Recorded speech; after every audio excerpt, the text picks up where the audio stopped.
Welcome back.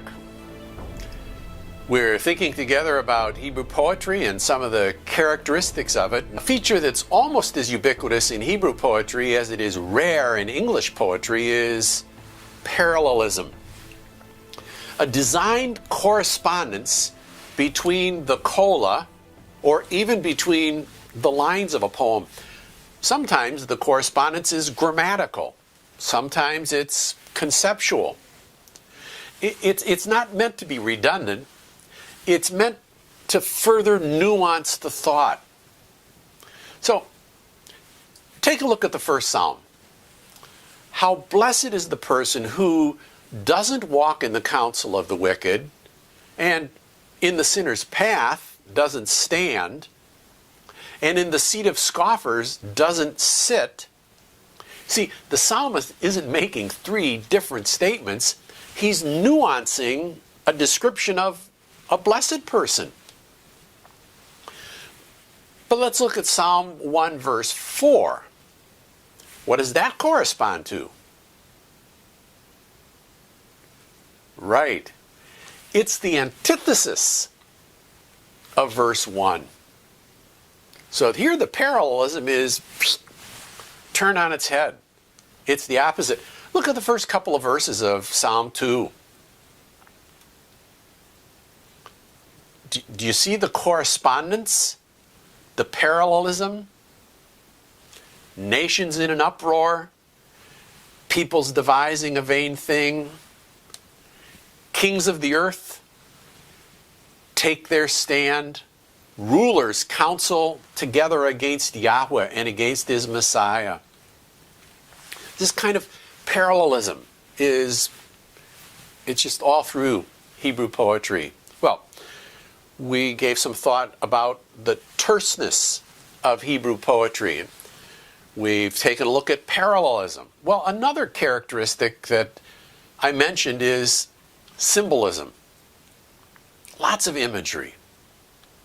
I'd love to have you get out your crayons and a piece of paper and read Psalm 104 and draw me a picture, but I guess we'll have to take a pass on the crayons. But seriously, take a look at the opening strophe of Psalm 104 and think, how many word pictures of God does the psalmist draw in those 4 verses?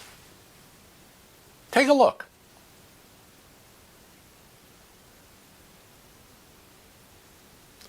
What'd you find? 8? Just peppered with them. Well, another characteristic I mentioned was that poetry is emotive. And this use of imagery is one of the main devices that the poet uses to evoke the feelings and the emotions of his audience. I think one of the challenges for 21st century readers in the West and probably elsewhere is our propensity to read our images into the author's composition. For example, the majority population in North America is urban.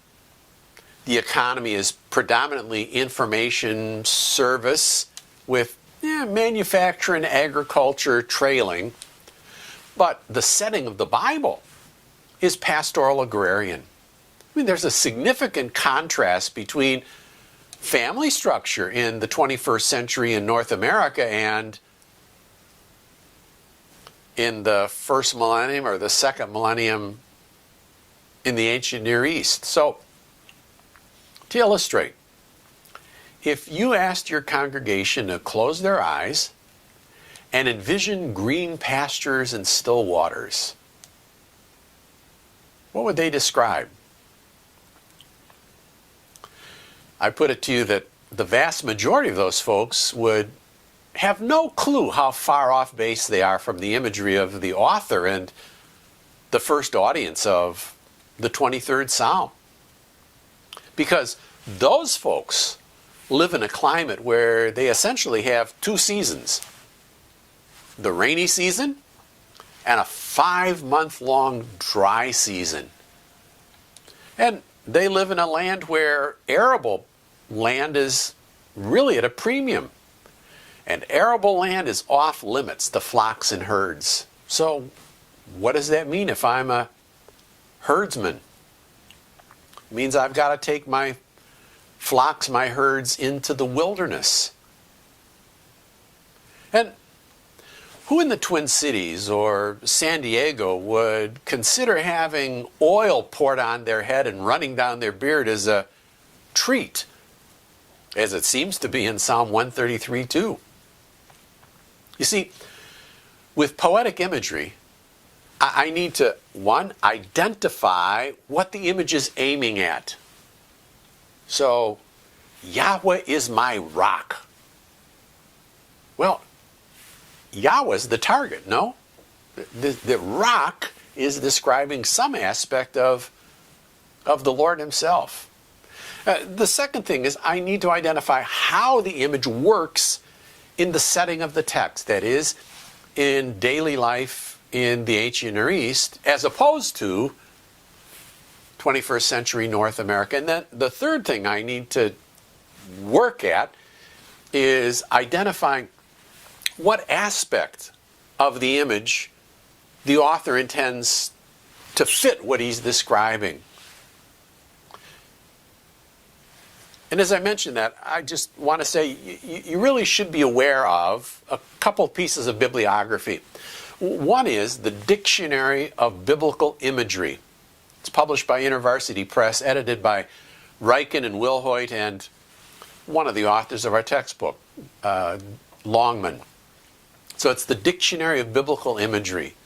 And the other is Othmar Keel's Symbolism of the Biblical World. Great resources for understanding symbolism as it was meant and as it was understood in the first instance. Then, let me make a comment about the appearance of myth. It's incontrovertible that myth played a substantial role in ancient Near Eastern thought and literature. And the Hebrew Bible is set in the ancient Near East. So, what am I to make of the mythical sea monster Leviathan showing up in Psalm 74 and 104 and Job 41, Isaiah 27? Well, let me offer a, I hope, helpful piece of bibliography for the margin of your notes. And that's a book written by Luis Alonso Schöckel. That's S-C-H-O with an umlaut, K-E-L. And it's called The Manual of Hebrew Poetics. I'm not saying you need to go out and buy the book. You just need to be aware of it. And if you're doing a series of sermons or lessons in the Psalter, you may want to get it by interlibrary loan. But Schöckel argues, I think convincingly, that when one takes a look at ancient Near Eastern literature and compare it with the Hebrew Bible, it's clear that the Old Testament has not admitted myths. Neither the religious background, nor the intention, nor the development permit us to identify the biblical stories as myths. He goes on, the Hebrews don't welcome myths as narratives, but they have no difficulty in incorporating mythical motifs into their lyric texts. And he sees as time goes on, they even have fewer scruples about using it just as a literary device. You see, the mythical motif is historicized. It's reduced to its primordial symbolic function. So, in the Bible, a very frequent motif is the struggle of God with chaos. Genesis 1, in the beginning God created the heavens and the earth, but the earth was without form, and it was void. It was shapeless, and it was empty. And God then imposes order on the world. So, Schöckel uses the label mythopoeic, M-Y-T-H-O-P-O-E-I-C, mythopoeic imagery. And I think that's a convincing conclusion as to how the biblical writers use images from the surrounding culture. Think about it. We'll see you in a bit.